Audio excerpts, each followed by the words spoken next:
केंद्र आणि राज्य शासनाच्या लोककल्याणकारी योजना जिल्हा परिषदेमार्फत राबवण्यात येतात। या योजना सर्वसामान्य आणि वंचित घटकांपर्यंत पोहोचवण्यासाठी सूक्ष्म नियोजन करा, राजीव गांधी प्रशासकीय गतिमानता अभियान प्रभावीपणे राबवा, अशा सूचना पालकमंत्री प्रकाश आंबेडकर यांनी दिल्या।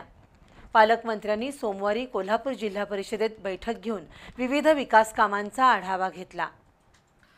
मिनी मंत्रालयाशी ओळख असणाऱ्या जिल्हा परिषदेच्या कामकाजाचा पालकमंत्री प्रकाश आंबेडकर यांनी सोमवारी आढावा घेतला। मुख्य कार्यकारी अधिकारी कार्तिकेयन एस यांनी जिल्हा परिषदेच्या कामकाजाची माहिती दिली। केंद्र आणि राज्य शासनाच्या लोककल्याणकारी योजना जिल्हा परिषद, पंचायत समिती आणि ग्रामपंचायतीमार्फत राबवल्या जातात।